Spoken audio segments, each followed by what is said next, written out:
The Prophet ﷺ articulated this 1400 years ago, that when the Muslims will think that their honor lies somewhere else, that Allah will disgrace them.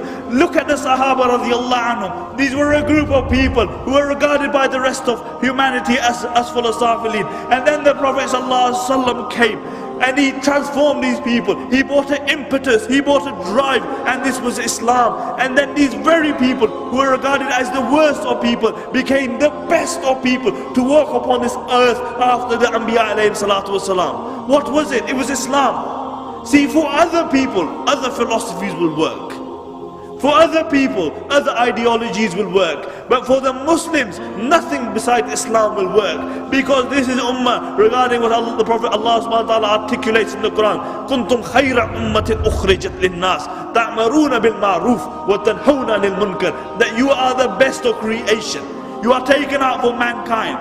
Now, if you think that you're Israelizing some other philosophy and ideology, you're deluded. The only time the Muslims had respect were when they held on to the deen of Allah subhanahu wa ta'ala. Look at history. And then when they turned away from the deen of Allah subhanahu wa ta'ala, Allah turned away from them. And this is why we find ourselves in the decadence that we do today. Look at the state of the Muslims. And until we realize that the problem that we have today is because we have turned away from Allah subhanahu wa ta'ala, and we go back to the Quran and the Sunnah, we go back to the words of the Prophet sallallahu alaihi wasallam and find our remedy. But the problem is that we look for remedies everywhere else other than where we should. And this is why we're in a sick state. Aren't we sick today?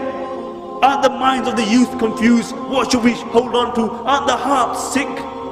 Because society has many impulses. It will tell you, pull you in many directions. And then the more direction you go, the more confused you will be. Do you know what causes seasickness?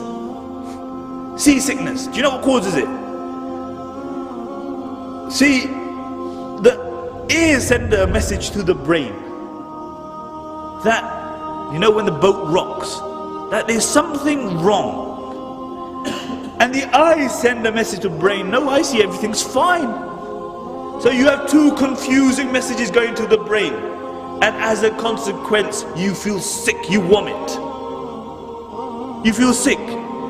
And this is why today you will find that the Muslim Ummah is sick, because we are pulled in so many directions. The minds are sick, the hearts are sick, the brains are confused. And the only thing which remedies seasickness is what? That when you come up to the top deck and you look at something which is totally straight, like the horizon, then all the confusion is removed. And similarly, there is only one guidance for us. And Allah subhanahu wa ta'ala states this in the beginning of Surah Qaf. He says, Alhamdulillahi allazi anzala ala abdil kitaba wa lam yaj'al lahu iwaja. All praise be to Allah subhanahu wa ta'ala, who has revealed on the Prophet sallallahu alaihi wasallam, his servant, a book, and he has left no crookedness in it. And until we return to a book which has no crookedness, we will remain in the confusion that we find ourselves in today. May Allah subhanahu wa ta'ala make us from amongst those who follow the sunnahs of the Prophet sallallahu alaihi wasallam. May Allah subhanahu wa ta'ala make us from amongst those in a time of fitna. Go back to the book of Allah subhanahu wa ta'ala. May Allah subhanahu wa ta'ala keep us united in this dunya. And may Allah subhanahu wa ta'ala reunite us in Jannatul Firdaus. Subhanakallah wa bihamdika nashhadu an la ilaha illa anta wa nastaghfiruka.